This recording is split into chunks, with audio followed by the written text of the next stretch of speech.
Good morning and welcome to the first SelectTech Korea 2021 pitching competition. I'm Tipton Troidel, a commercial officer at the U.S. Embassy here in Seoul. I really want to thank all of the companies that submitted applications. We saw some really amazing ideas and products. And today, you all will have the opportunity to watch the 8 finalists make their pitch. I'd like to introduce our 5 esteemed judges who are joining us via Zoom. Brendan Kim is the Managing Director, VP, and Global Head of Samsung Next Ventures out in California. Brian Bordley is the Principal at Berkeley Skydeck Fund out of California. Chan-ha Park is the Deputy General Manager of the KDB Next Round at the Korean Development Bank here in Seoul. Gary Sumahiro is the President of Sumahiro Investments, LLC, out of Colorado. Kenny Lee is the Managing Director of Kid Venture Capital, LLC, out of Maryland. We have a really nice variety of locations that our amazing judges are calling in from, so thank you. Today's 8 teams will be judged on how the product how the product solves a problem, the market potential, business plan and team, next steps, and the general presentation. Each teams will have only 3 minutes to make their pitch. It will then be followed by 5 minutes of questions and answers from our judges. Teams, it is very important to stay within 3 minutes. I have a timer. If you go over your 3 minutes, I have a sign. You're going to see me make a lot of movement over here, and I'm going to ask you to stop so that way we can start with the questions. Judges, if you'd like to ask a question, please raise your Zoom hand, and as we enter the question and answer, I'll call on you and ask you to ask questions. Now, to kick off this competition, I'd like to introduce Robert Rabson, the Chargé d'Affaires ad interim at the U.S. Embassy in Seoul. Prior to assuming his duties as the Chargé d'Affaires ad interim, Mr. Rabson served as the Deputy Chief of Mission. Chargé Rabson has significant and substantial Korean experience extending way back to 1984 when he was the Vice Consul at our consulate in Busan, and more recently when he was the Deputy Economic Counselor from 1997 to 2000. Thank you for your support and for kicking off this event, sir.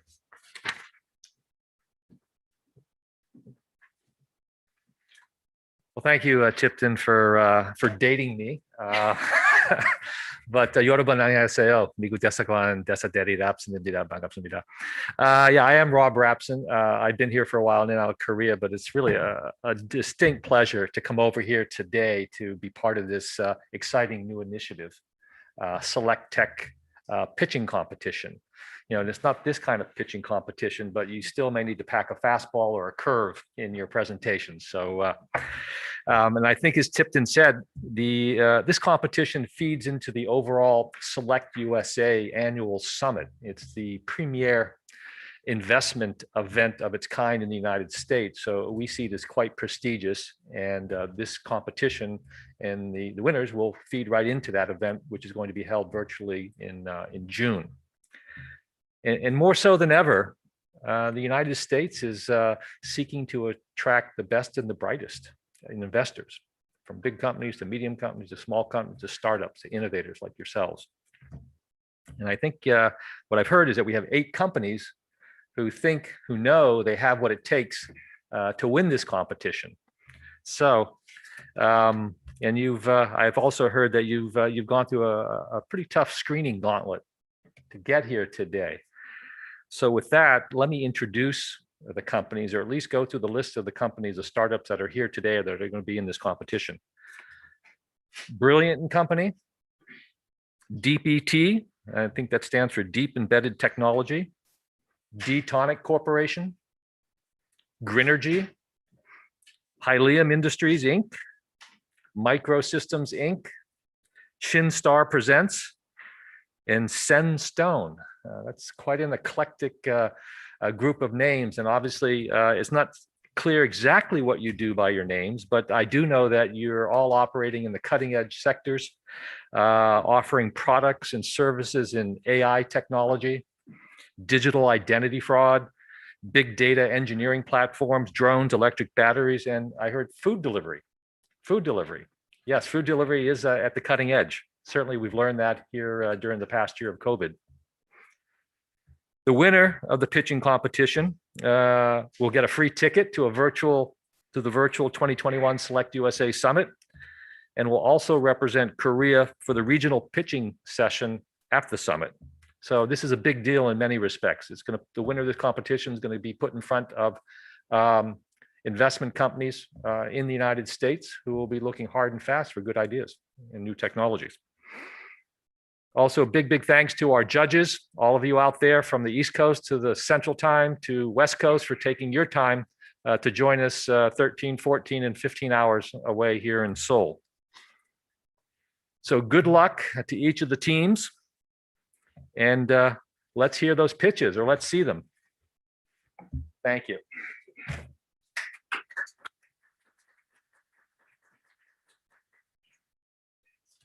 Thank you, Chargé. Okay, I'm really excited to get this started. I have my timer, I have my time's up card, so this is warning to my companies. I mean business with this time. So let's get this pitching started. I'm really pleased to introduce our first company. Helium Industries is a manufacturer of liquid hydrogen and helium, cryogenic liquid storage vessels, and cryogenic accessories. The company was founded with the help of the Korean Institute of Science and Technology to complement or substitute foreign cryogenic technologies in Korea. Helium Industries has applied its know-how and developed the ON-H2 platform as a total solution for commercial drone service platform, allowing for longer flying times between fueling and an autonomous flight and self-automated fueling station. I'm pleased to introduce CEO Kim Seong-young. Please join us.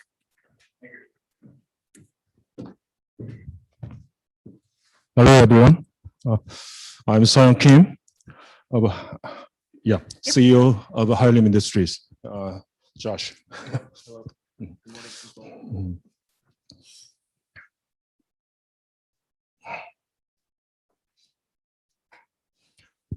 Drones are currently used in many industrial applications. The commercial drone market is estimated over $65 billion by 2025. So there are many drone makers and service providers competing to be the best. I would like to ask you, which drone company will surpass the others, and what will it take to do so? I believe the drones with the longest flight endurance will triumph. So we at Helium Industry have developed ultralight liquid hydrogen power packs, especially for drones. Their purpose is to provide the longest flight endurance for drones. You may ask, how could Helium's drone power pack provide the longest flight endurance? It is a simple answer. Liquid hydrogen has the highest energy density per weight in the universe. So it has more than 10 times longer flight time than common lithium batteries. Therefore, our liquid hydrogen power pack is the perfect solution to all industrial drones. With this long endurance technologies, we will provide total drone platform service, including autonomous drone operation, on-site hydrogen liquefaction and filling, and online management service. Our customers will be able to save millions on capital and operating cost by this drone platform service. By the end of this year, we will get our product fully tested in the market in Korea, and next year we will establish new entity in US for this drone platform service. And our drone platform service will be installed and tested at several our customer sites in the US. After successful launch of this service, we will alliance with a strategic industry partner who can market our technology and product further away based on their network. We plan to seek Series B fundraising at this stage. Let me briefly introduce Hylium Industries. We are a spin-off company from Korea National Research Lab, KIST. Recently, we got Series A fundraising, about $10 million. And we are ready for serial production of our product. Thank you.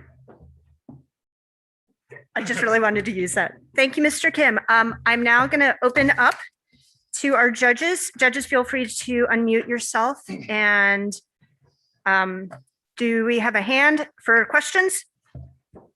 Oh, yep. All right, Gary. A question, is this a conversion of existing drones, or are you selling the hydrogen pack as a separate product? Yeah, initially we converted the pre-existing drones with the new power technologies, but recently we are building our own model of liquid hydrogen powered drones. So we are using new drones for this service. I have a question. Who do you think will be the biggest enterprise customers for this kind of product? Is it going to be the military, private industry? Where do you see kind of that dynamic? Yeah, so we are thinking the inspection companies and energy companies need to inspect their facilities. So, and also the fire protection department, sorry, can use this drones for the wildfire watch and something like that. So we are seeing the industry sector with this drone service. Thank you. I just follow up to Gary's question earlier. You said that you are manufacturing your own drones. Is that a requirement, or can you retrofit other drones that are existing in the market?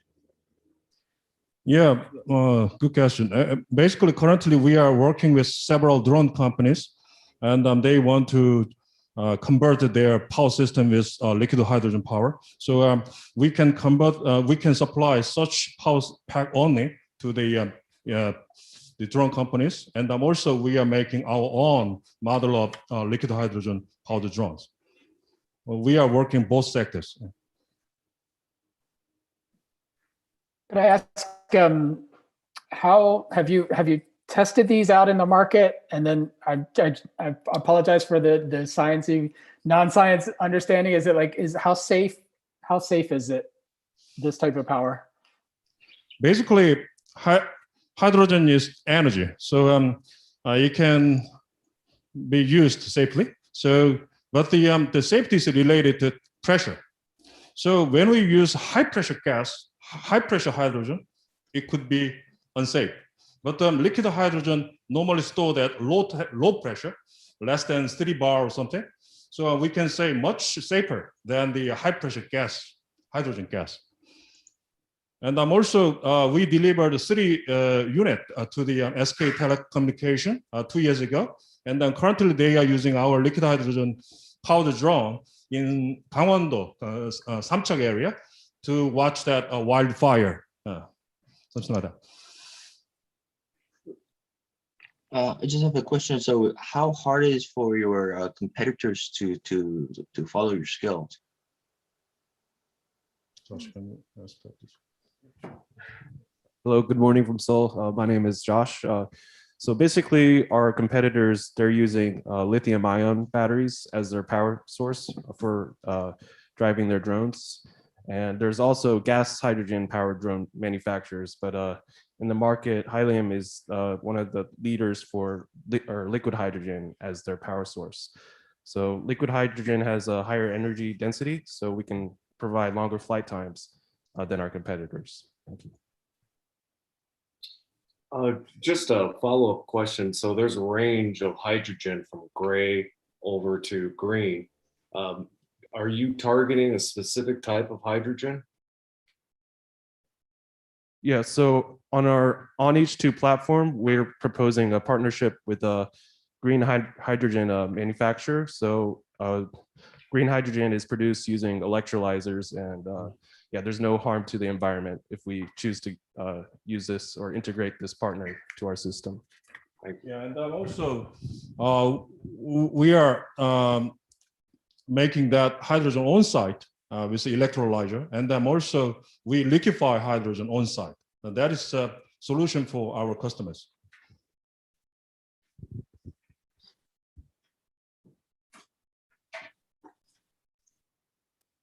The on-site hydrogen liquefier, how efficient is that, and how much power can you produce?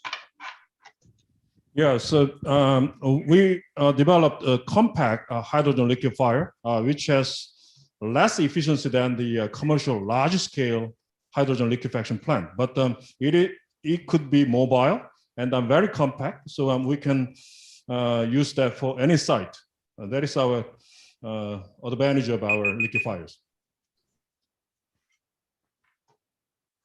Feel free to finish the answer if you want. Yeah, thank you.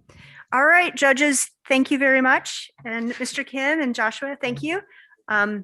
If you will please exit the stage. Yes, that way. Endeavor. Yeah. Thank you.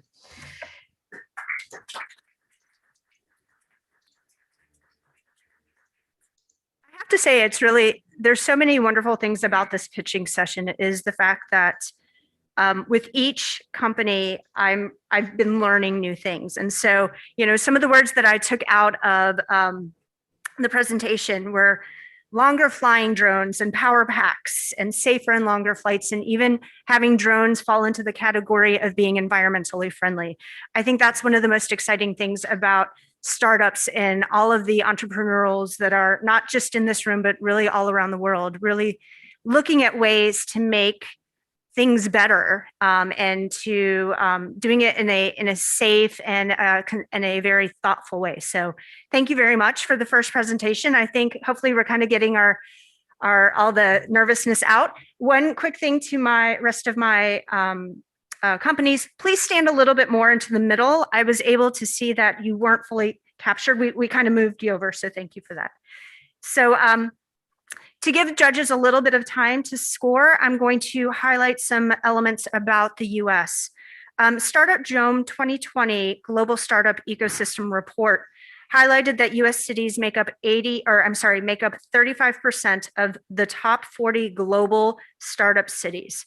We all know of Silicon Valley, New York City, Boston, LA, Seattle. Interestingly, all rank within the top 10 global cities. However, I also want to let you know that there are many, many other US cities that are building supportive and thriving startup ecosystems. Philadelphia, Pennsylvania, Raleigh-Durham, North Carolina, Chicago, Illinois, Atlanta, Georgia, Dallas, Fort Worth, and Austin in Texas, and Denver, Colorado, are just to name a few. Now I'm going to introduce our second company, which is Microsystems, Inc. Microsystems, Inc.'s drop-free glass is a technology that efficiently cleans various contaminants off the surface of optical sensors by applying an electric field. In the future, where self-driving vehicles are commonplace, we'll want the optical sensor or the eye of the vehicle to be clean and clear. Chung Sang-kyung, the CEO, sir, the floor is all yours. All right, tell me when you're ready. Actually, I'm ready, but the PPT file, okay. Okay, Yeah. Ready? I'm ready. I'm starting your time now. Okay, thank you. Yeah. Oops. Yeah, this is we call cameras, but some people say that image sensor too. But these cameras are currently used in variety of applications. Especially we focus on the application for the autonomous driving. When we have raindrop or dust, the glass of camera lens, the camera does not really function properly, so it may lead safety issues. So we want to solve this issue. We develop active self-cleaning drop-free glass. So if you see the, could you click this movie clips? Yeah. So basically we apply the voltage, then as you can see, we can control the wettability, so we can make it spread. So using the concept, we develop drop-free glass. So you can see we apply this technology to the camera. Then initially a lot of different size of a droplet sitting there, but once we activate it, it just gone away within 1 second. So it is quite different from the heat wire and conventional mechanical wiper. The FC technology, we can offer really fast operation speed. We can clean within 1 second. Also, the size compared to mechanical wiper, our total thickness is 1 micrometer. So which means you can really feel anything. So extremely small. So we apply this technology to the automotive side mirror, and right image is a rear view camera. As you can see, initially blurred image, but once we activate it, we can clean it within seconds. Maybe, as you guess, we can apply this wonderful technology much more application from action cam. Maybe we can increase the size dimension. Then maybe in future we can apply that to the building window. This is my wonderful team, 11 innovators working really hard to realize this technology to our daily life. And this is my final slide. She was a US inventor. About 100 years ago, she firstly invented mechanical wiper. You know what's really surprising thing?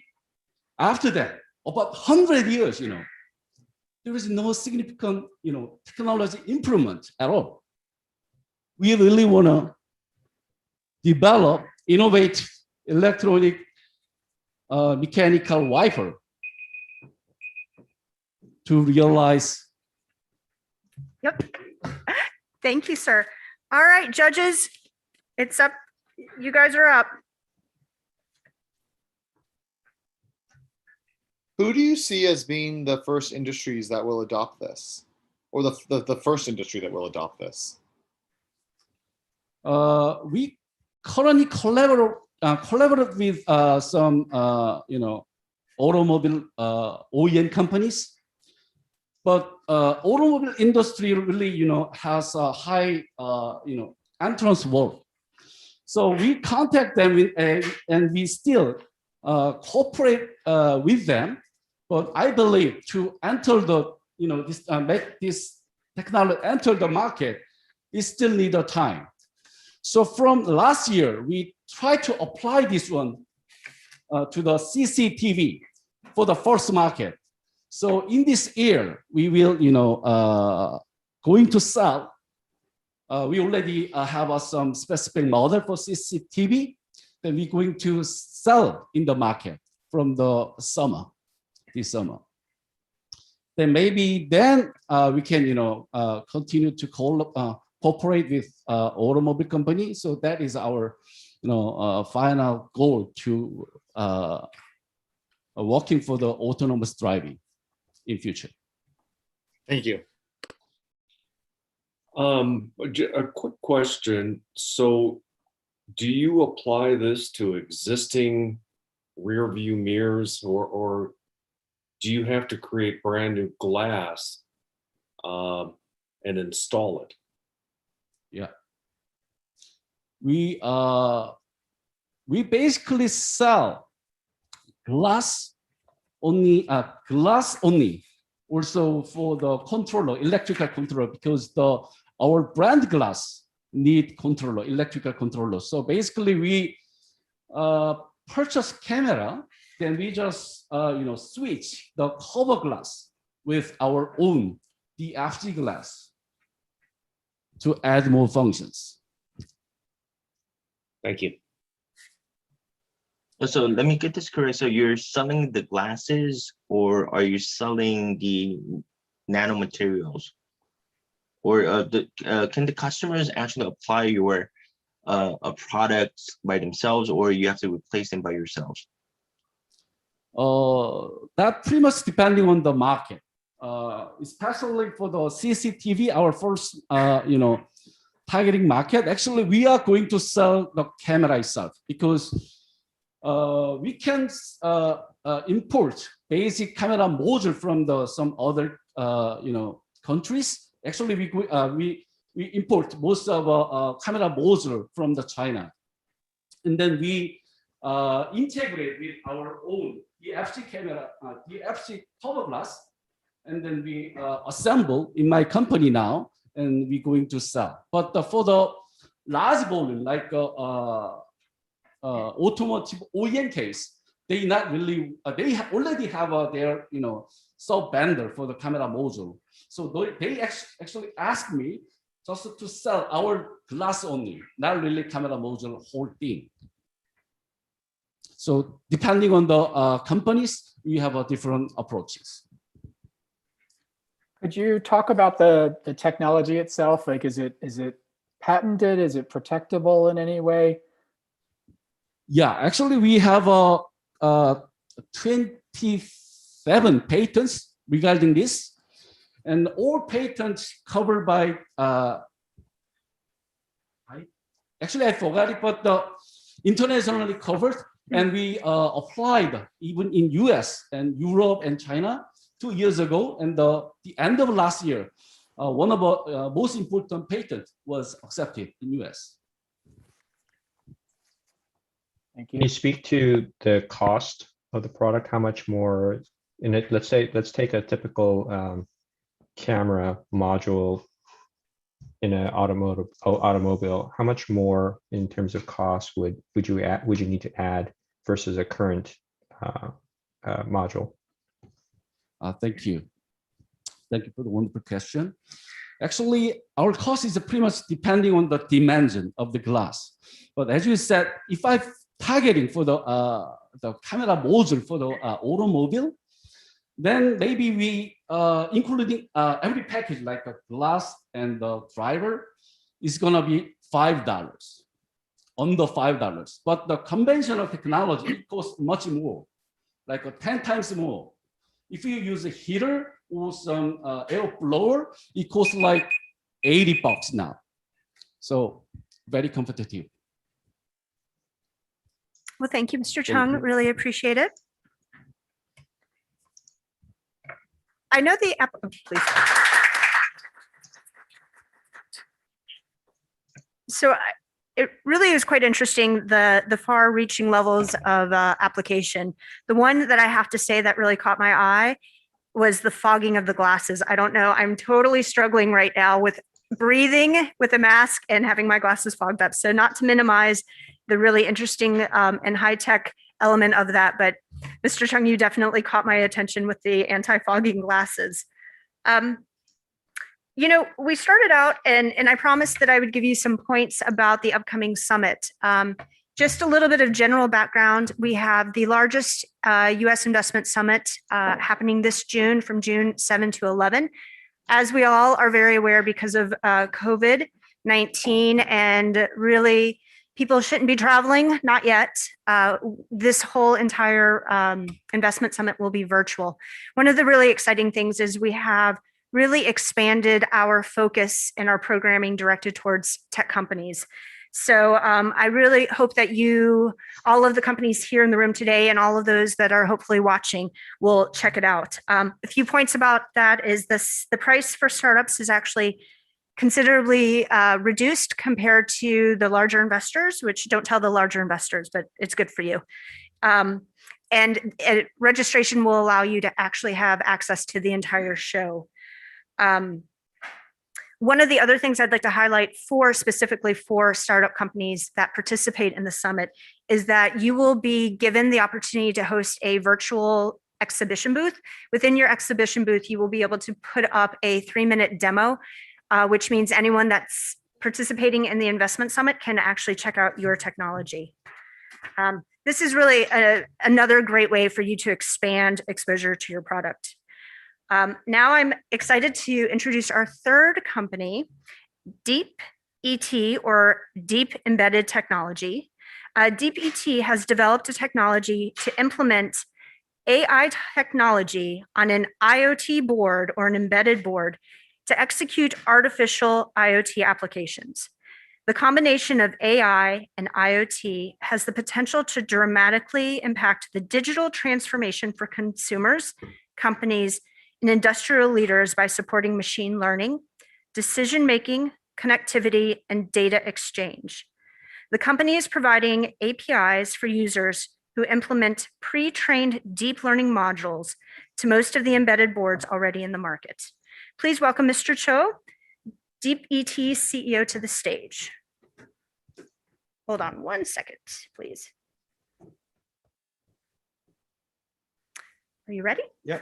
Thank you. Morning, everyone, and good evening over there. Thanks to the opportunity to do this presentation today. Okay, I'm the Yongbom Cho. I'm the representative of the DBT.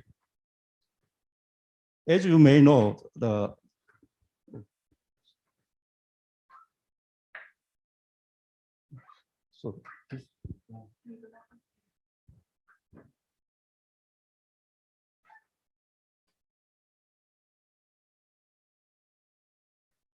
sorry, this is the wrong presentation. Yeah. I paused your time. That's okay. I paused your time.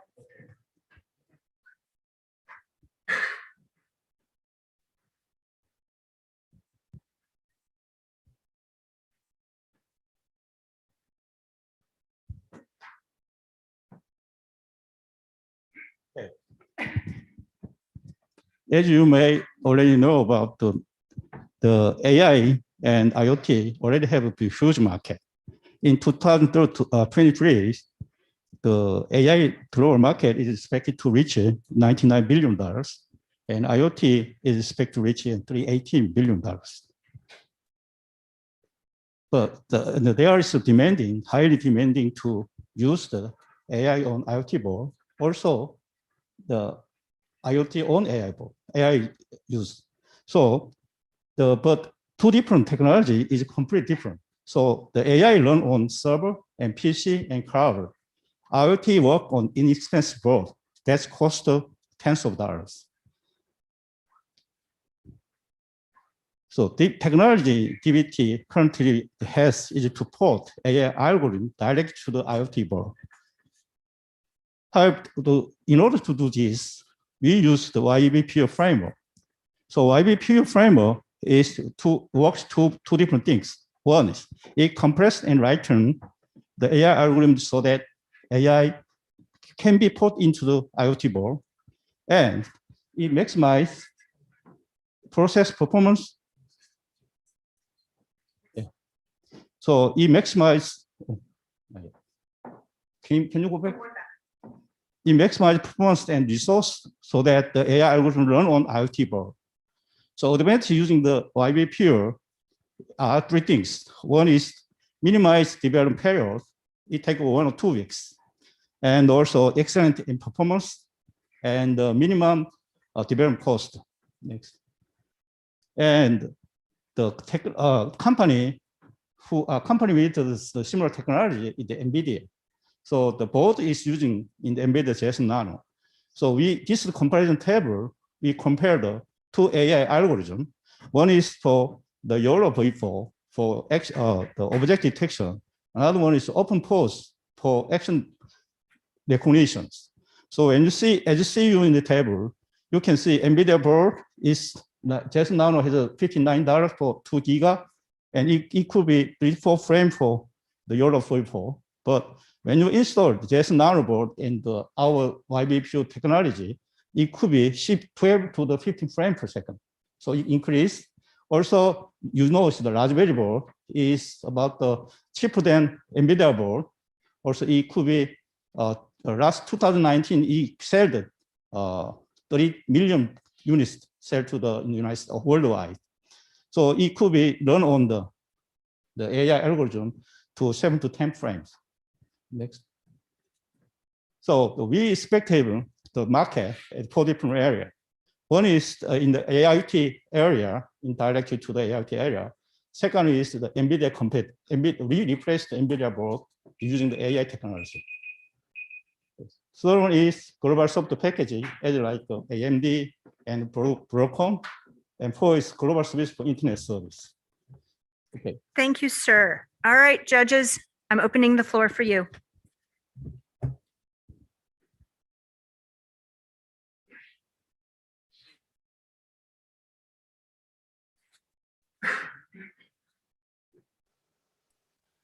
So have you made any results? Do you have any results for the tests that you have made through your boards? Yes, we did have the Korean Telecom, the project to recognize the paste on paste and the paste mask on paste. So they trying to use the AI algorithm on PC. So we get that one porting into the small board.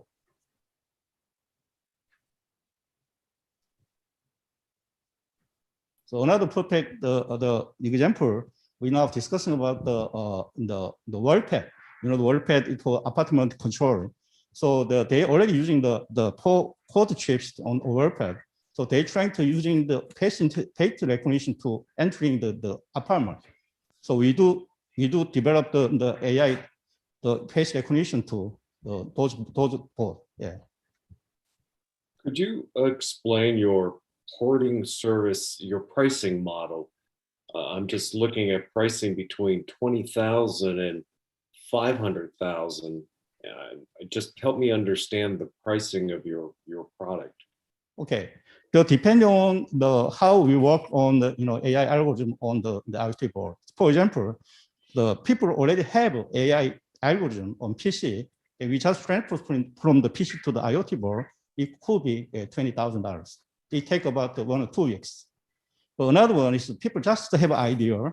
They just brought idea to they want to using their board for AI. So we have to implement the AI algorithm, and then we have to put it to the IoT board.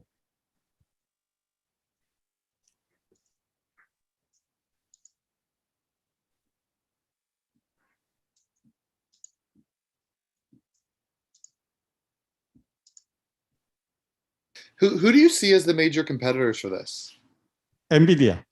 NVIDIA and yeah, that's only one. Yeah, only one company available in the market in NVIDIA. Okay. But there are many the company they say they have the AI algorithm on IoT board, but it's very limited. We have tested 10 different algorithms on using the YBPU. So most of the AI framework is work on the work with the YBPU. So is what you're telling us that your performance is as good as NVIDIA, but you deliver at cheaper cost, or your performance is better than NVIDIA at lower cost?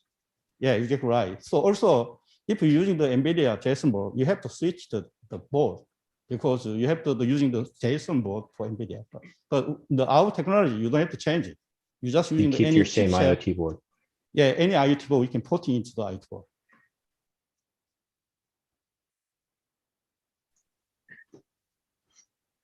Can you tell us more about the team that you're working with? Oh yeah, I'm the actually professor of the Korea University. So I got a PhD from the Case Western University, especially in AI. So I have the PhD who graduated from under my supervision. So he's a team members, and also the 2 other students working on this project. So we have about the 4 technical people and 1 in the administrative and the business people. Yeah.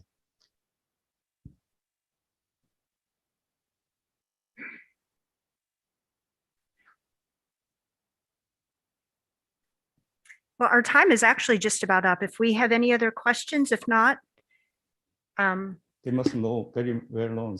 No, you hit your time. So thank you, sir. Thank you very much. Thank you very much.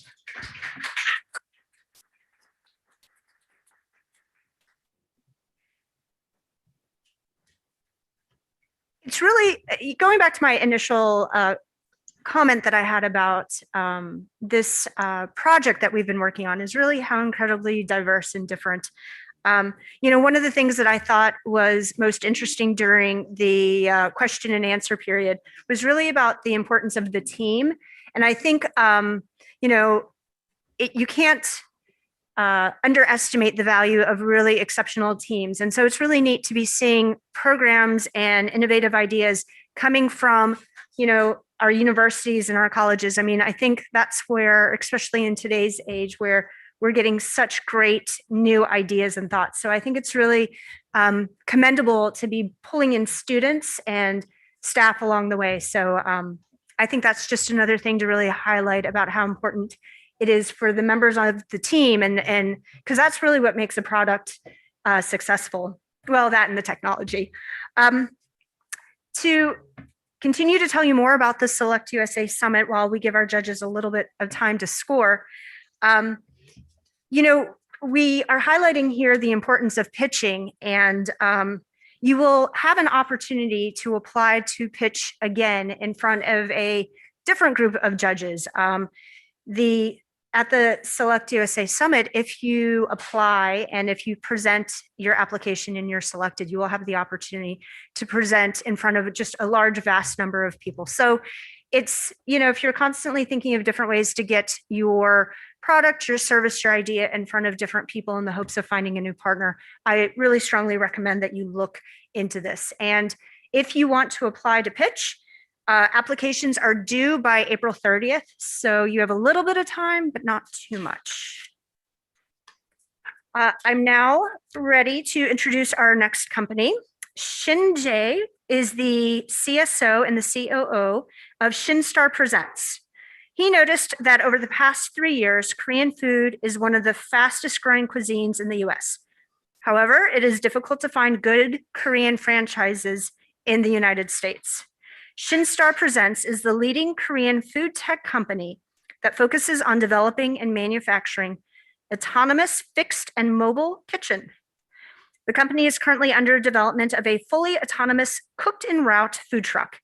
And this amazing product will be launched and operated through their own F&B franchise brand, Randori Kitchen Korean Barbecue Truck, and Just Made Chick Truck in the San Mateo County, California, by the end of 2021. Mr. Shin, let's see if it's Bali Bali style. Okay, hold on 1 second. Are you ready? Okay, let's start. Hello, everyone.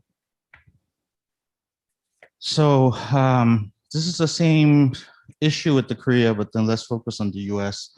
The problem with the delivery market has a structural problem because the demand is outpacing supply, and this will continue to become a bigger problem. So among the food service category, you can see delivery has the worst quality of the food, but the highest price. And this will only get worse as the time goes by. As you can see, in the US food delivery, driver yearly salaries has reached $75,000, which is 38% above the national average.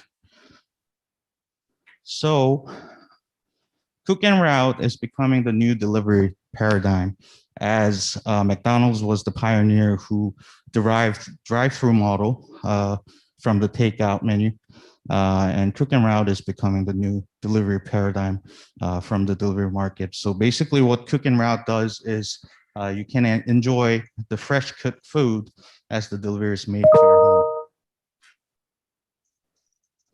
And among that, on the smaller macro side, Korean food has been one of the fastest growing country food in the US over the last 3 years, and the annual CAGR has been growing at around 60% roughly over the last 3 years.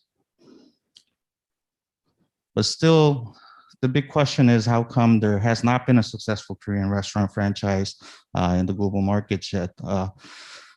We simply put, because of the complicated traditional recipe that has led into the unsystematic kitchen, so does Korean cuisine or the franchise usually have a higher labor cost than the other country food in both direct and indirect costs. So the low margin and different taste among the stores has been a big problem for the Korean food to be franchised in global markets. So us as a Korean food tech company, we try to utilize the pros of the both industry, which is Korean food and the Korean tech, but also at the same time, we try to overcome the cons of these two industries. So through our own, built around our own technology, we operate and franchise our restaurants into global markets. So with our Space Plus, which is our technology brand, we are trying to operate both fixed kitchen and autonomous mobile kitchen, integrating our hardware and software layers as a full integrated autonomous kitchen. So this is our left arm, which just launched in April this month, which is our 1.5 generation of our AutoWalk. We call this the left arm. And in July, we're 70–80% done with the development. We are going to launch our right arm, which is going to be autonomous fryer. And through these two, left and the right arm, we will be operating the fully autonomous mobile trucks. One will be handling the Korean barbecue and the other one will be handling the Korean fried chicken. Thank you, Mr. Shin. His time's up. Judges, you're up. I can ask a question. Why does this model need to be franchised out? I mean, there's already a lot of great, small independent trucks, giving Korean food, selling Korean food. Why does this need to be franchised versus just kind of be more locally run? So basically, it only has a form factor of the food truck. We're not basically a food truck. Food truck is supposed to get a license on a stationary basis. So you're parked in a fixed location to serve the customers, whereas it has a form factor of the food truck, but the actual business model is a delivery system that is combined with the mobile restaurant. So it's a different type of format. So what we're able to do is we cook while we on delivery so that the customers who gets the food are basically enjoying the just freshly made food at the same time when the delivery is made to the customers. So I would say it's a different market. For sure. And what are the key cities you think you'll be in? We're entering San Mateo, California, which is known to be one of the easy places in terms of the regulation. So, for example, Korea states that cooking while driving is illegal, but in the States, there's no law that states you cannot cook while on drive. So some of the regulations are different by the states and different by the counties, but we figured out San Mateo is the first landing zone for us because there's a pioneer who has done it before, so that it's going to be easier for us to access into that county. Thank you. So I wonder, like, what if the food isn't perceived as good as what you might get for another food truck? Like, what do you do then? I'm sorry, I didn't get your question. What if the food that's cooked isn't perceived as other, let's say, Korean fried chicken trucks that are out there today in San Mateo? Like, how would you sort of navigate that issue? You mean the taste? Yes. Yeah. Okay. I mean, basically, we have our head chef is a 30-year experienced Korean culinary expert. So as we already have an antenna shop in Apgujeongdong right now, which is called Gongdori Kitchen. And as you can see, we currently operate with 3 platforms, Coupang Eats and Baedari Minjok. And in Naver, as you can see in the ratings, we're currently ranked 4.6 to 4.8, which is top 1 percentile within the Apgujeongdong area. So we're quite confident that our food will be very welcome in the unit by the U.S. customers as well. Well, just to follow that, I mean, is there any difference in taste when cooking while driving and cooking at a restaurant? I think that could be a different thing. No, I mean, it's one thing that we're quite confident, and the main purpose that we're doing as a Korean food tech company is because I don't know whether you have noticed, but even in the same restaurant, sometimes you feel or you taste the difference in terms of the taste because there's no consistency, and it changes depends on who's actually in the kitchen. But that's why we're trying to be, as a Korean food tech and becoming the autonomous mobile kitchen, which is defined to be consistent taste on a repetitive task. So in that, once that is guaranteed, then I think our food, the taste will be consistent, coming with the consistent taste. You got my attention when you came up on the pitch deck, because I've owned investments in restaurants for some 20 years. But the issue with restaurants is your margin analysis and your initial cost. What would be the cost of one of your equipment? And does it boost up the cost of your product at the end, the food? Sure. I'll give you a simple comparison. Let's say US, when it comes to franchising or opening up a restaurant in the US is very different than that of Korea. For example, if you want to become a franchise in Korea as one of the restaurants, the investment amount is roughly $100,000 US, just a rough estimate. In the US, if the average is roughly $1 million US. So basically, it's for the rich people, for you to actually do the franchising the restaurant. So for us, our current estimate per truck, the estimated amount of CapEx that we're estimating right now is roughly at 100,000. So if you compare that, I think we're currently estimating that our operating margin, because number one, we're not paying the rent, and number two, we're actually utilizing the minimum amount of the wage. So we think we can hit above 30% operating margin due to the low operating cost. Thank you, Mr. Shin. Really appreciate it.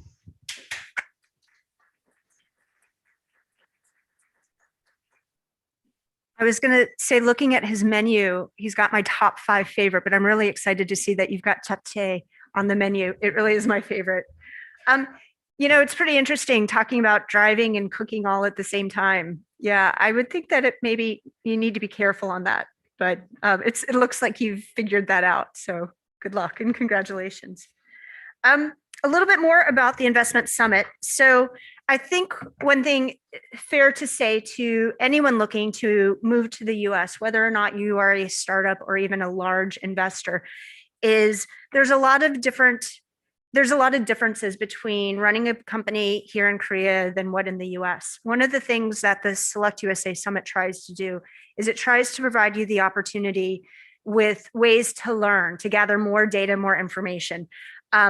And one of the, specifically for startups, we have tailored some programming and very small workshops capped at only 20 people, which means you have the opportunity to really engage with the person who's running the workshop, as well as, you know, some of the other folks within the workshop. Some of the topics will cover building a client base in the digital world, investment attraction on a shoestring, scaling your startup, the US early stage investment landscape, so explaining angels, VCs, and more, although I imagine you guys actually really already understand that, but maybe they can walk you through some other ways of thinking about it, and how to raise capital and think like an investor, and a variety of other topics. And these are just ones that are targeted towards startups. There's also a plethora of programming and workshops that kind of go across the board. So I, again, encourage you to at least check it out.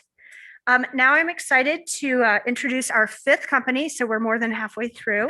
I hope we haven't lost anyone yet. Sendstone, Mr. Moon is the CDO of Sendstone, and Sendstone's biometric display card is the only card in the world that has both biometric features and the dynamic number generated algorithm built into the card. The card number is not displayed unless it's activated with the user's fingerprint.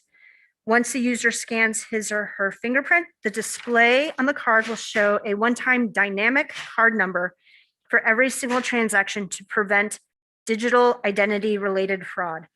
Sendstone has cybersecurity goals at its core, and it is becoming clear how important cybersecurity is for companies and individuals today. I'm pleased to introduce Mr. Moon, the CDO of Sendstone. Please take the floor.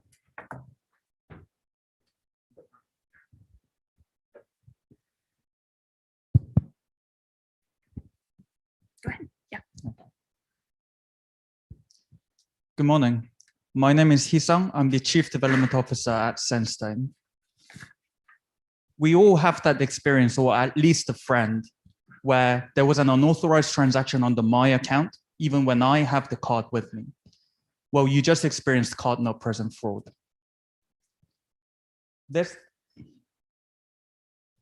actually happens a lot of the times, and it is taking accountable for 79% of global card-related frauds. And this is just increasing year on year.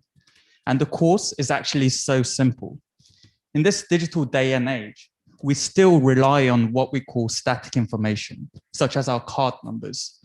And we also rely on what we call an active internet connection, meaning we provide and we open the doors for the hackers to walk into.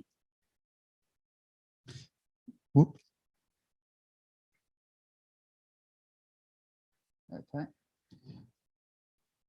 Therefore, as a solution, we have created a product called Biometric Display Card, which is able to generate random card numbers, random expiry dates, and random CVCs, and upon the scanning of users' fingerprint on the scanner, as you see on the image over there. And also, it is able to generate dynamic QR codes for payments as well. And all of these combined together, it makes sure, it ensures the users with the highest level of security, as well as with the better user experience upon payments. The secret recipe behind this fantastic product is our patented algorithm called OTAC. And with this, we can easily configure and integrate into other applications as well, such as in military, IoT, etc., which means it's not bound to just user authentication. And therefore, we target the market within the global cybersecurity market. We target especially the intersection between the IoT security and the identity access management market altogether.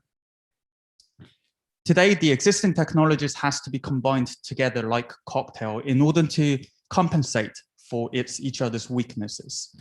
And Sandstone's OTAC is the only technology in the world which has solved the problems of duplications, and therefore it can be used by itself and bringing the level of security to another level. And we don't look to compete with other service providers, but rather we look to provide our technology to these service providers so that they become more competitive within their given industry landscape. And these are some of our client base in Asia, including some of the government bodies. And this is our global traction so far, where we have been able to gain some significant interest and tractions from since our launch into the UK market. And finally, our team is based in the UK and in Korea, where also we have Nick Hines on board, who has multiple experiences of selling his business for billions of dollars in the past, which will bring us closer to reaching our vision of becoming the oxygen in all authentication around the world. Thank you very much. Thank you, Mr. Moon. Judges? What are the major payments players doing? Sorry, Brendan, but what are the major payments players doing for this kind of solution? Okay, so when it comes to the payment industry itself, and also I have the actual prototype of our biometric display card. I'm not sure if you can see it at all. So with this, basically, there are similar players building a card, but the card that's in the market today is just the biometric card. But we have added the display on the card, and therefore when the user scans their fingerprint on the display, it shows the random card numbers, which changes every single time. So that's the major differentiation point between other businesses, and other businesses include companies like Gemalto, of Thales, or IDEMIA, etc. Thank you. Can you tell us a little bit more about the traction that you have? You mentioned that you're working with a lot of partners in both Korea and the UK. Can you give us a sense of how many cards you've issued or any other stats that might speak to traction? Yep. First of all, this payment card that I have just shown you is just one of the examples of many different applications using our algorithm. Our core is the algorithm itself. So therefore, just talking about the payment itself. So this is a very early stage product. This is our first prototype. And having said that, we're already going into very deep dive level discussions with some of the global banks, obviously, which I cannot mention the names of at the moment here. But we're at the discussions of CTO level to talk about the integration of this product as an offering for their businesses. And also talking about other business sectors, we have recently also signed a contract with a Korean fintech unicorn where we will be able to provide this to the entire customer base by the second half of the year. However, it will be the different product using the algorithm at the core. Can it be hacked? Like, what would it take to hack into this or to defeat your system? Okay, let me talk about the existing technology first in comparison to ours. So the existing technologies, well, when we're talking about the payments again, if we get our card numbers exposed, we always have our card numbers exposed on our cards today, physical cards. On our physical cards today, there are 16 digits card numbers, which are always there. And that itself is an information of ours. So if this gets exposed, then anybody can use this to make any payments, and that's card not present frauds. But for us, we completely change this all the time and it's only one-time use only. And next, even if somebody takes the information, even if some hacker manages to take this random dynamic code for their own purpose, within the code itself, it doesn't contain any of the user information. And that's the beauty of our algorithm, because all the final user information is only saved on the final end server. So for example, the bank, which is probably the most secure compared to whether it's ours or whether it's a third-party service provider. So it's only then when the code is decoded into the final user information, meaning even if somebody obtains the dynamic code, it doesn't mean they have the information of a user. And sorry, if I could just build on that for one second, like, can you help me understand the difference between this and something like an Apple Card that's on the phone?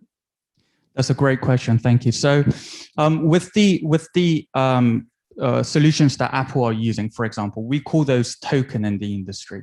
And this requires an active internet connection, meaning without the internet, you won't be able to use Apple Pay. So if you go underground, for example, I'm from the UK. So if I go in the UK, I go underground, I suddenly lose my network connection and I can't use my Apple Pay. Whereas with our solution, we do not require any active network to generate these dynamic card numbers.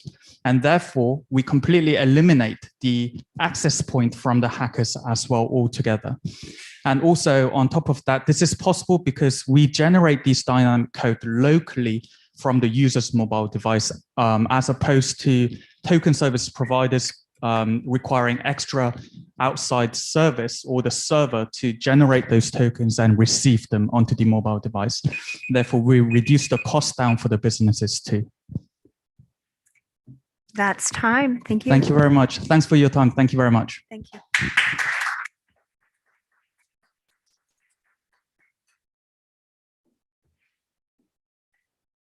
Cybersecurity is something that is regularly in the news. And so I think hearing Senstone's presentation is incredibly relevant. Here, especially here in Korea, we often hear about cybersecurity and concerns, and it's usually at the national level.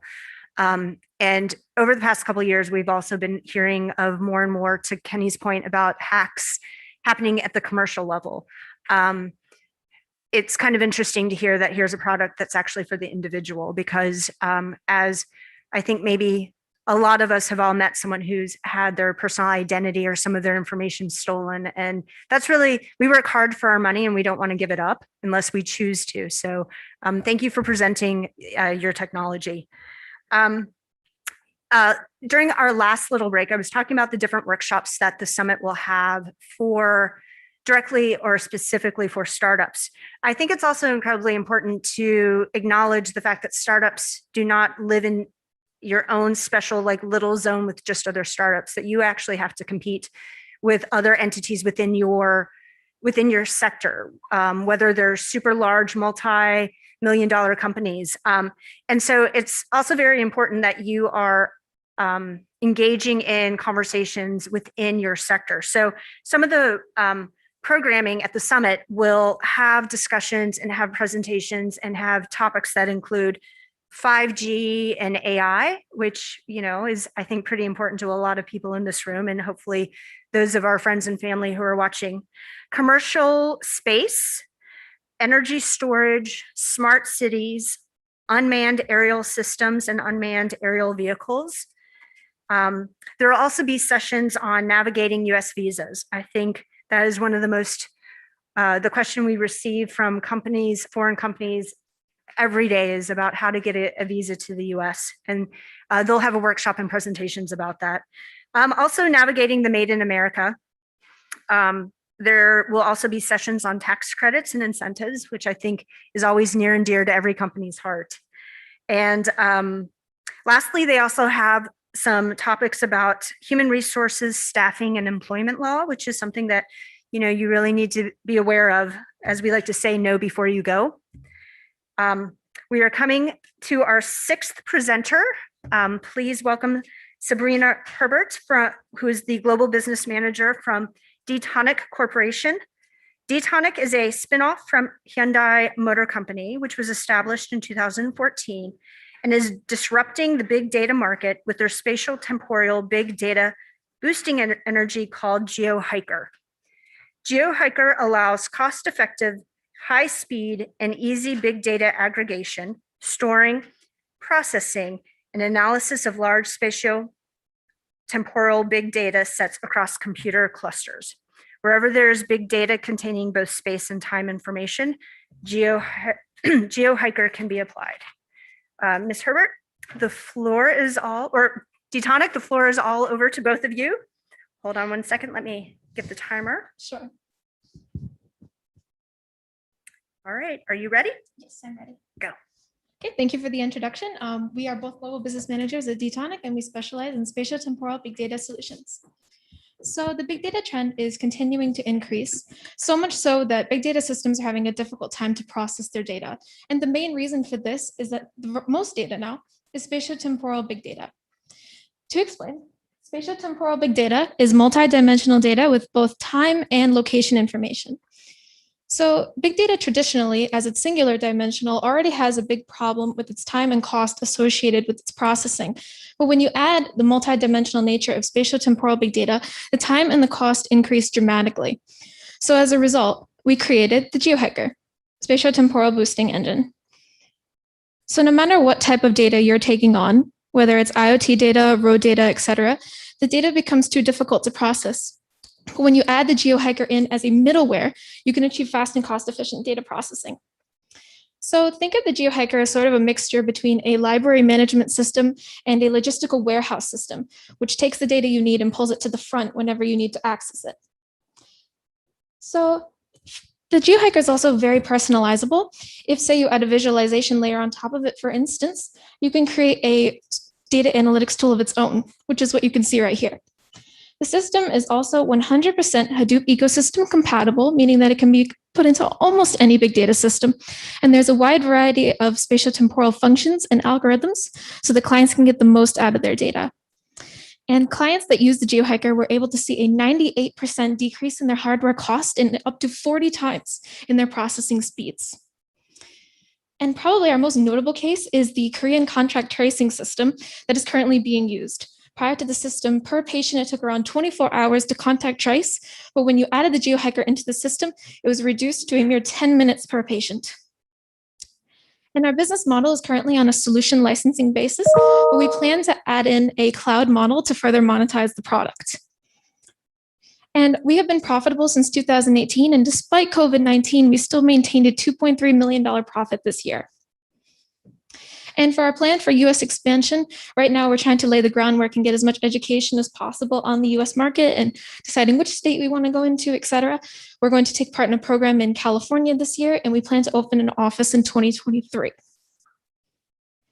And finally, we're a spinoff from Hyundai Motor Company, established in 2014, and we have over 20 years developing big data systems, and we have a multitude of patents and software copyrights already on the applications of our product. And finally, we're on a Series A1 round of funding of $5 million, and of course, we're always looking for joint ventures and business partnerships in the US. Thank you. Wow, you were under time by 6 seconds. Well done. Thank you, thank you. Okay, I'm going to open it up to the judges, please. Sure. Can you talk through some of the US competitors who are currently solving this solution? So in the entire world, there is only 5 technical competitors since we are in the spatial temporal big data niche. Most people are focusing on general big data. As far as the 5 competitors that are there, none of them are in the US. So maybe the closest competitor is a company called Carto, which focuses specifically on spatial data only. So they would probably be our only technical competitor at this point in time. What about a competitor named Civil Maps? You ever heard of So I have heard of them. Since they focus on mapping, it's a little bit different. We don't necessarily focus on the mapping aspect of it because that's more of the visualization layer. We more focus on the analytics and the processing. Okay, thank you. Thanks. I wonder if you can help me understand better why spatial temporal data is so much harder to process and analyze. Like what about it makes it such a difficult problem than just regular data? So when it's singular dimensional data, you generally just need significantly less functions to process it. If say it was like a map that was singular dimensional data, you would only focus on say longitude, while multi-dimensional data, you would be focusing on latitude, longitude, and multiple other directions to figure out say where a car is at a certain amount of time. So dealing with all of these different areas would deal with multiple functions. And then the functions have to also interact with each other, and then this can create issues. So the current solutions that people use to process spatial temporal data, they can do it. It's just that it's more costly and time consuming. Is that it? Yeah, due to its inefficiencies. So your customer base for this is really just large institutions and cities. For the most part, yeah, that's right. So we focus mostly in the B2B and the B2G sector, and most of our clients are quite large. So I would agree.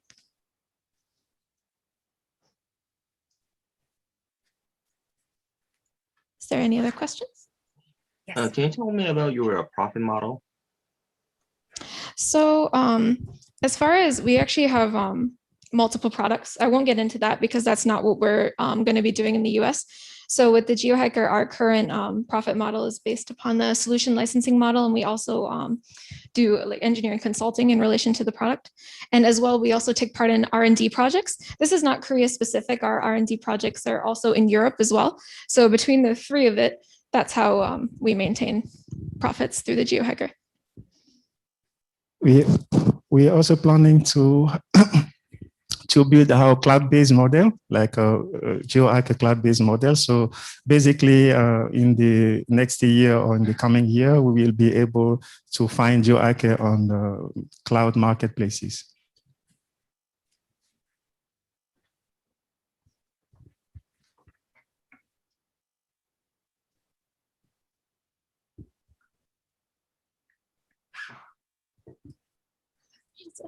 Well, I'm glad we explained it so well that there's not that many questions.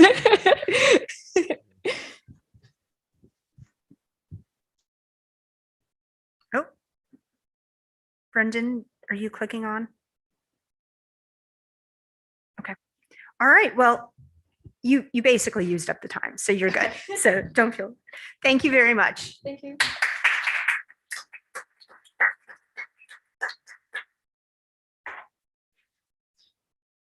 folks, I hope we haven't lost anyone who's YouTubing it here. We're coming close to the end. We've got our 7th company that is in process of coming up to the stage. Between now and then, though, another interesting point that I wanted to highlight again about the summit is that this year, as part of, we are launching something called the Select Global Women in Tech Mentorship Program. This mentorship program will introduce international female tech entrepreneurs to the US market with the support of SelectUSA's traditional data and counseling services, as well as new training opportunities. Mentees will be matched with mentors across or based on their goals, per respective industries and expertise. Mentors and mentees will benefit from the one-on-one relationship as they build new skills, make new contacts, ignite new ideas, and achieve their goals. We already have more than 50 mentors already signed up to participate, so we're just looking for more mentees. So please register. So if you're registering for the summit, make sure you click the box that you're interested in this mentorship program. Now I'm pleased to introduce Mr. Bong, who is with Grinergy. Did I say it right? Yes. Awesome. He's the CEO, and the Grinergy product addresses the limitation of traditional lithium-ion batteries, including the charging capabilities at low temperatures, increasing the speed of charging, and a decreased energy reduction while using at low temperatures. Mr. Bong, it's all yours. If you hold on 1 second, let me start your timer whenever you're ready. Thank you very much. My name is Song-Yong Bang. I'm a CEO of Grinergy. Grinergy is a battery technology startup in Korea. Name Grinergy comes from green innovation in energy. So we're not just focusing on battery itself, but energy as a whole. Again, first introduction of our key members, including myself. Grinergy was founded in 2017 by only engineers from Apple, Tesla, Samsung, and Hyundai. We have averaged about 23 years in the industry of battery technology and automotive and electric vehicles. We are definitely a technology-focused group. We filed 10 patents already, and 4 of them are already registered. And we conducted a number of R&D projects with Korean Department of Defense and also Korean railway systems. Recently, we have won 2 contracts that will start creating meaningful revenue starting second half of this year. Before I go into our technology itself, I'll address a battery industry briefly. The battery has been around more than 200 years. And it also reached about a market size of $100 billion a year. And it is expected to grow at 15% for next foreseeable future. However, the bad news is that we're still using a technology that was invented 200 years ago, particularly lead-acid battery. The lithium-ion battery was invented in 1990s, but it still has practical limitations such as a low-temperature charging, fast charging capability, and also, more than anything else, a safety against fire. Meaning that we've seen a lot of electric vehicles catching fire, including Teslas. And recently, a large fires has been happening with the energy storage systems. That's due to a instability of lithium-ion battery itself. And also, everybody experienced your charging capability reduction with your mobile phones. And Grinergy addressed those problems. The battery technology that Grinergy developed, it allows us to charge at -30 degrees. And also in room temperatures, normal temperatures, we charge about 10 times faster than conventional lithium-ion batteries. And we also have a thermal runaway temperature above 400 degrees. By doing so, we can provide today's solution against all these practical limitations of conventional lithium-ion batteries. Not only we developed this, we completed all homologation testing for commercialization, and we also operate a pilot production line in Chungju, Korea. With our technology, we can address a multi-billion-dollar industry as a whole. and we are currently we're currently raising a Series A funding. Thank you, sir. Judges? So, can you tell me about your competitors? I think there are a lot of companies that are targeting the same goals as you guys. So, can you tell me about your competitors and your competitive advantage? So there are multiple solutions. There are different chemistry combinations. The chemistry that we are using is lithium titanate. The leader in lithium titanate is Toshiba in Japan. The battery, however, although it's the same base chemistry, the blend or the technology that you design and manufacture anode is different. So Toshiba actually produces a prismatic cell, meaning the hard shell battery. And we were able to more or less produce or create new manufacturing methods so that we can actually produce a pouch cell with LTO. Having pouch cell, it will actually increase energy density and also provide a design flexibility. But however, because of our blend or more or less of chemistry combination is different, we focus more on negative cold weather performance and high discharge rate. The Toshiba focuses more on durability of the battery cell. So, you know, A to B comparison, the Toshiba cell will last about 20% longer than ours, but will perform about 25 to 30% better in lower temperatures. So our battery is designed for more harsh application and specific usage case.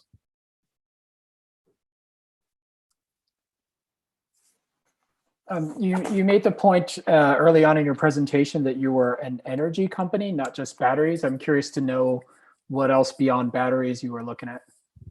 So we started as a battery cell company, but because our battery is fairly unique, taking our battery and putting it into a product itself took some challenging. So we have a business model that goes into battery pack and ESS system design. So one of the product that we are working on is more or less of a last mile or rescue mission, so that with our battery technology, we're developing a emergency battery pack for electric vehicles. So that's why we're approaching more as a total solution provider rather than a battery cell manufacturer.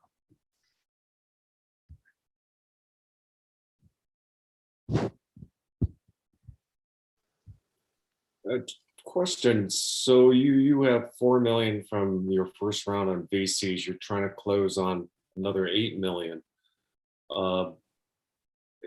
With about that much money in the company, is it going towards what? R&D? Is it going towards sales offices? Where's your use of proceeds going so far? So technically, all of the above. However, the Series A round, about 30 to 40% will go into more upgrading our pilot production line to a full production line, adding a automation and quality control. And we also need to purchase and install about 3 bottleneck processes. And also, we currently have 14 employees, and 12 of them are engineers. We have not had any finance or marketing experts. So our money will go into recruiting a highly skilled marketing and the business operation people. You mentioned that you had a pilot with CoRail. Can you tell me a little bit about that? What was the use case? Yeah, the use case is that not only CoRail, but all train systems currently use or mostly use a nickel-cadmium battery. Nickel-cadmium battery also has low performance and fairly bad impact on environment and requires a lot of maintenance. Our goal is to replace nickel-cadmium battery with a battery pack that will operate at much harsh environment and requires 0 to very little maintenance.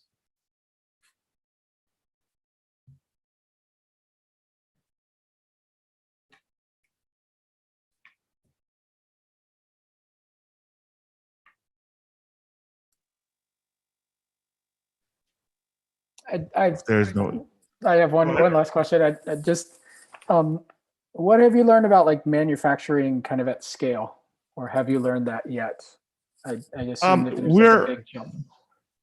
So I guess that's, I don't think that can be answered in very short term, but as quickly as I can possibly can. If we are addressing a $1 billion product, the manufacturing has to be scaled up. The approach that we are taking is more or less of a small scale, customizable market with high revenue, so that our process has not, or our manufacturing process doesn't have to be that huge. I guess that's kind of short answer to your question. Thank you very much. Thank you very much.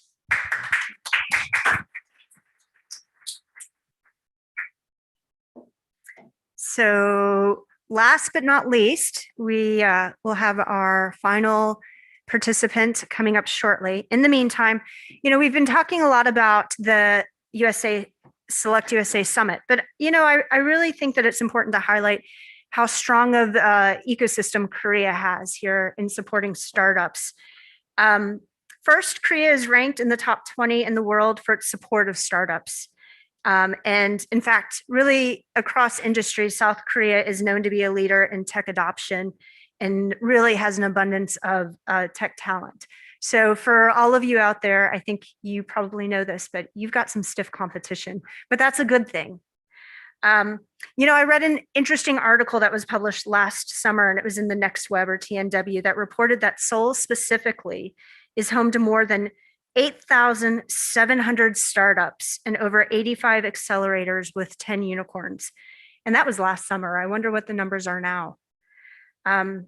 It's really quite impressive to see the support that the Korean government as well as city governments are giving to startups.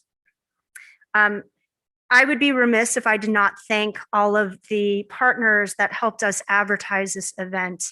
The KDB Next Round, KISED's TIP program, Kotra's K Startup, Seoul's Startup Hub, Korea Venture Business Association, Kita's Startup Global Scale-Up Team, the Busan Chamber of Commerce and IT Industry Promotion Agency, Daegu Metropolitan City, and Gyeongsang South Province are really all preparing startups for moving ahead and even helping them find new markets. So Seoul, you got some competition from the South too. Again, I want to thank all of the different entities within here in Korea that helped us advertise for this. Last but not least, I'm really pleased to introduce you to Mr. Yoon, who is the CEO for Brilliant & Company. Brilliant & Company's product, Doraz, uses sensors to measure environmental data. Over 26 million people in the United States, of which 6 million are children, suffer from asthma.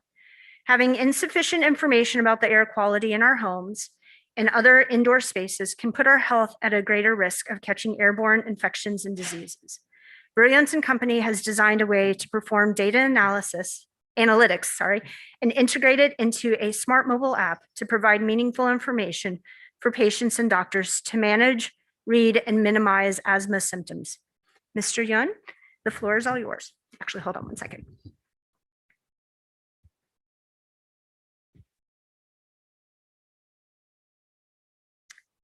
Okay. Hello, good morning. I'm Ryan, CEO of Brilliant & Company. Today I want to introduce our Doraji, which is the digital therapeutics for pediatric asthma patients. So I'm also asthma patient since I was a young boy. So I have witnessed a lot of people are in danger with air pollution and the changing lifestyle. So that's why I decided to make something to solve this problem.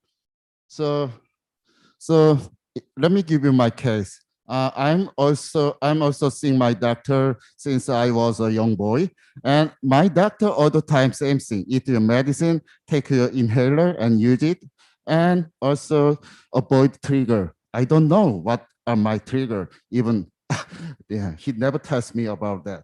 So I have to study by myself on YouTube.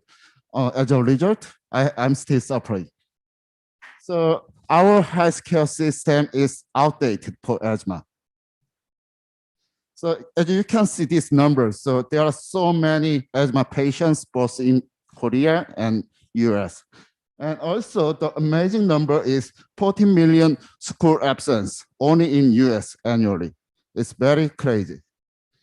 So that's why we created Doraji Digital Therapeutics for asthma patients. So we are using the patch type respiration sensor to monitoring the biometric sensor, biometric data from our body. And also we are using the environmental sensor to monitoring trigger for the asthma.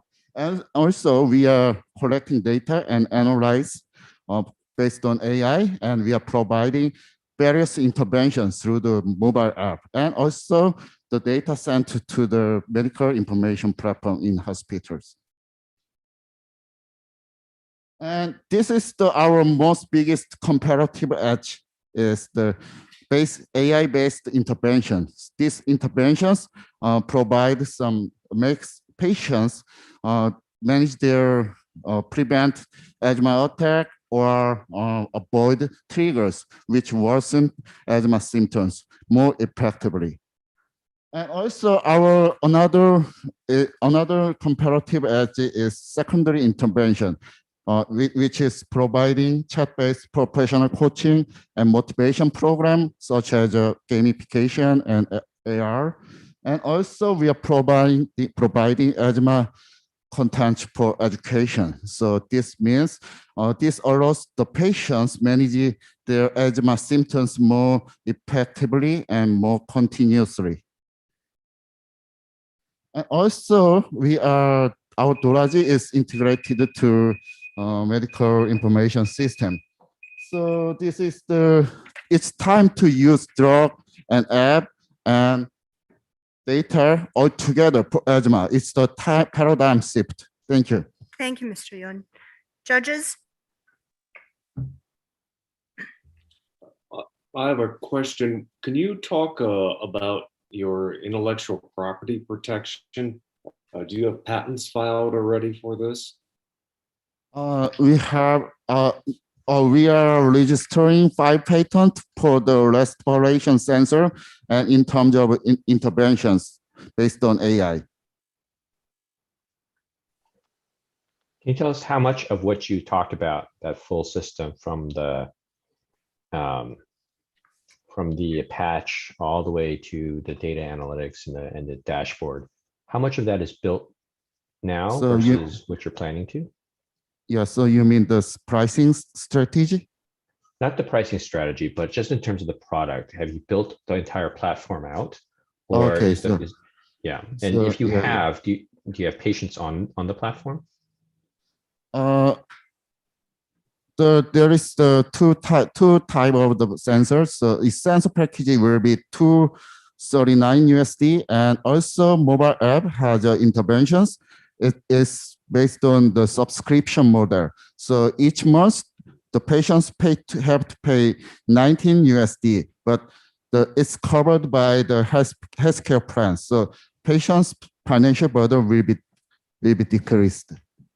Yeah, I'm wondering, it's just as a quick follow-up, I'm wondering do you have any results that show outcomes improvements? The clinical research, you mean? Yes, clinical research results. Okay. Yeah, so we are conducting the clinical research with the Korea University Medical School and other major hospitals in Korea. So we will publish the research journal in this year, and then we utilize the journal for our digitalized upgrading. Can you talk?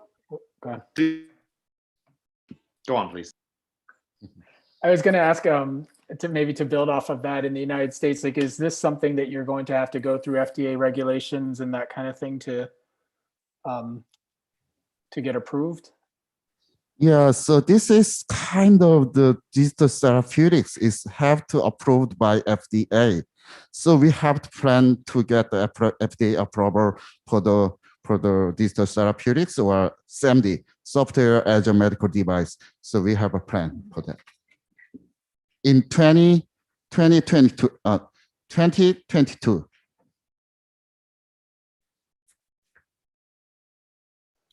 Just following up on Brendan's question, is this product built and is the platform in operation now, or is this still the concept stage?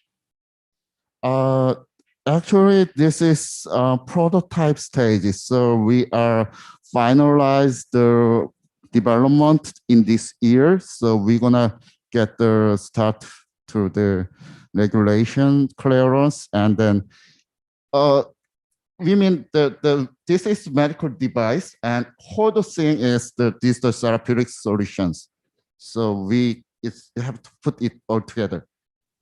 Thank you. And how do you hope to find new customers? How do you hope to go to market with this product? Yeah, so we have to collaborate with a major hospital in the US. So by ourselves, it's very hard to penetrate in the US market. We have to work with the doctors and medical institutions in the US.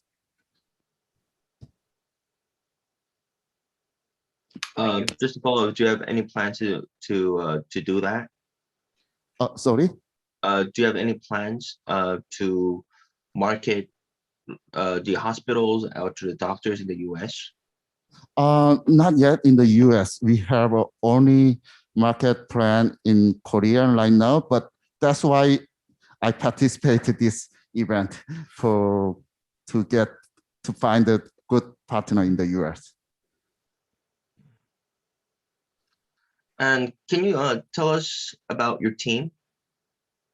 My team, actually, I'm not a doctor or healthcare professional, but I studied business school, and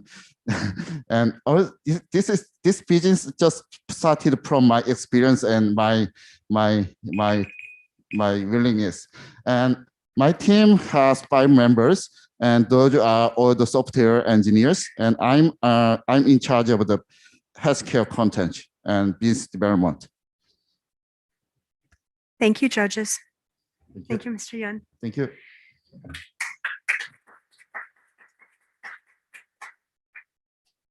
Okay, to my finalists, you can all take a deep breath. Your part is done. So thank you for coming. Thank you for presenting. Judges, your job is in fact not done. While we wait, I hope everyone will stay with us for about 10 minutes or so. We're going to give our judges a few minutes to finish up, check their scoring, and send it to us. Hopefully 10 minutes. In the meantime, if any of our followers on YouTube have any questions about the SelectUSA Summit, feel free to type them into the comments, and we will happily answer them if they come in. In the meantime, to kind of give you something to watch, we've got some different videos that I hope you watch while we are tallying the score. Again, to my, and we will announce a winner at the end of this. So finalists, don't leave just yet. So enjoy the video, take a deep breath, and we'll be back with you in about 10 minutes. Thank you. The United States is a country built on ideas. It's in our DNA. Leaders, risk takers, believers. We are the original startup. We are a country of dreamers and doers, where a spark changed the world and founded the desire for innovation. With an infrastructure that stretches through miles of possibility.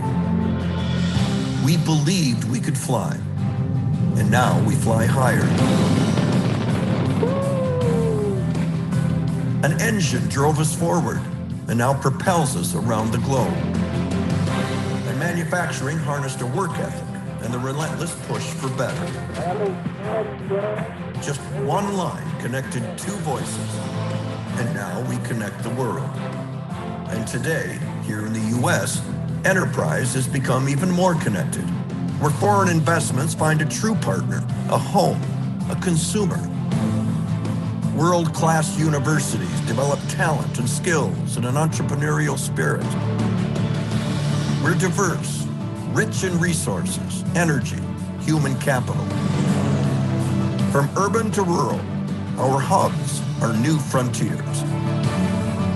A place where small international businesses and startups can become big dynamic firms, and large companies operating abroad can grow even more.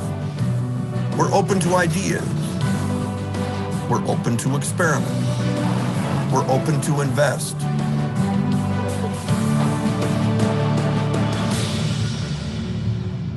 We're open for business. SelectUSA.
여기 오니까 모든 주에 대한 정보 그리고 거기에 관련된 사람들을 만날 수 있어서 너무 좋았습니다. The United States is open for your business.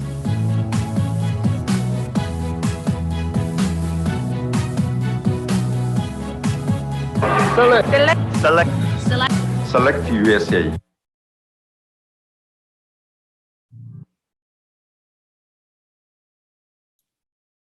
Was that Ivanka Trump in the video? It was. It was.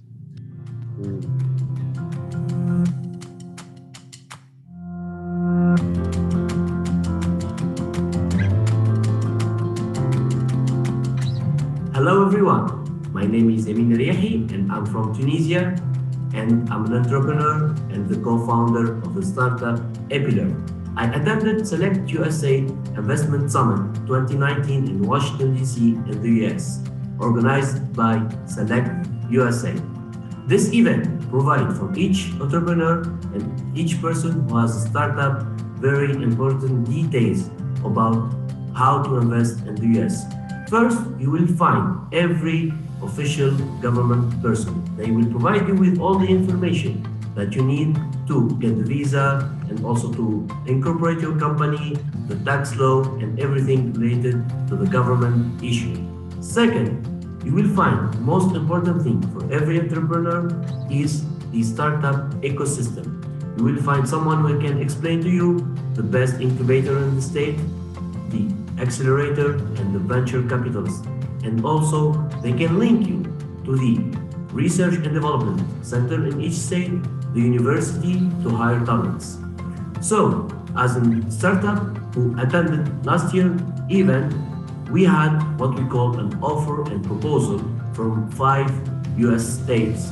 And now, in 2020, we are going to choose which is the best state that fit with our requirement, so we can incorporate our company and be a US company-based startup. And that's why I'm inviting every entrepreneur and every person who has a startup in this world to attend SelectUSA Investment Summit. See you there. Bye-bye.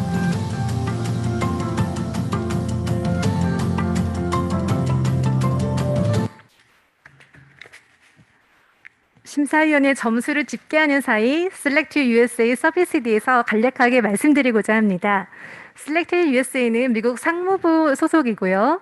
한국 기업을 비롯한 여러 해외 기업의 미국 진출을 지원하는 역할을 하고 있습니다. 윈도우 창구 역할을 한다고 이해하시면 되고요. 미 연방정부 소속으로 50개 주와 긴밀하게 협력하여 한국 기업의 미국 진출을 지원하고 있습니다.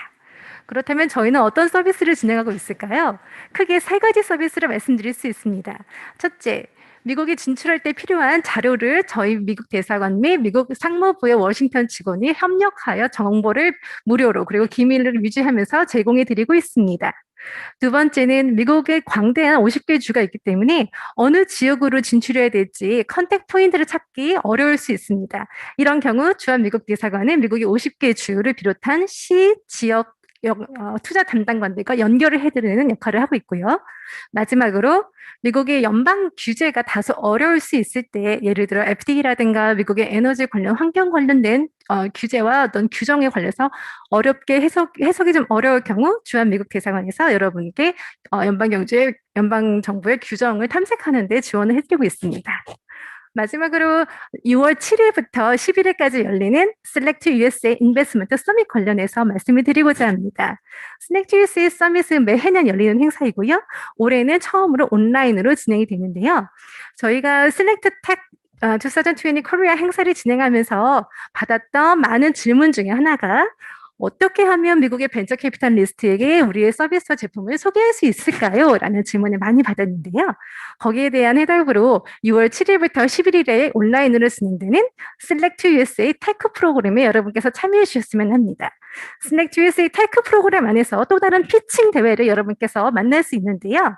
미국의 벤처캐피탈리스트, 투자 기업가, 엑셀러레이터, 인큐베이터 등으로 구성이 된 심사위원 앞에서 4분간의 피칭, 2분의 Q&A 기회를 잡으실 수 있습니다.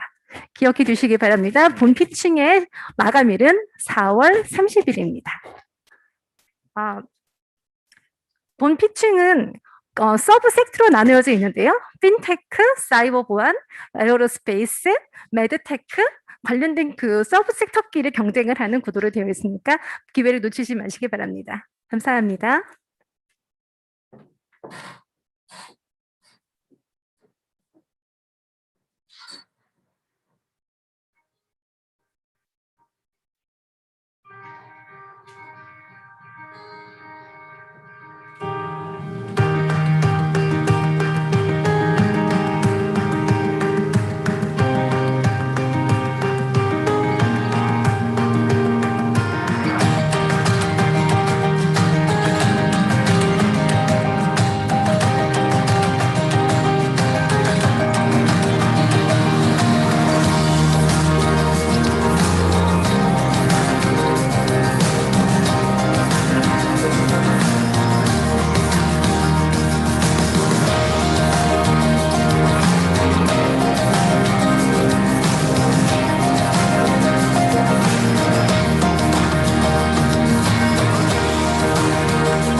Are you guys all tired of our videos yet?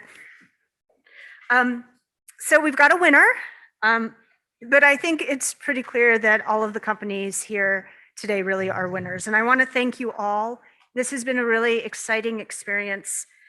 And, you know, from the very bottom of the entire team's heart, we thank you for all the time and effort that you've put into being here today, putting in your application, but more importantly, for working on all of the products that you're working on. We look forward to seeing your successes in the future. So even if you are not the winner today, we're pulling for you and we really wish you the best of luck. I'd like to invite my boss, the Minister Counselor of Commercial Affairs, Greg Briscoe, to come up here to join me for presenting the winner of this, I love this, incredible ticket. All right, drum roll. Anyone want to do some drum roll? Okay, scoot more in the middle. All right, could I please have our geo-hikers, our spatial temporal big data, D-Tonic, come up. Congratulations. So Sabrina and Angelo, come on up to claim your ticket. Thank you, judges. Thank you to everyone back home. It's so big.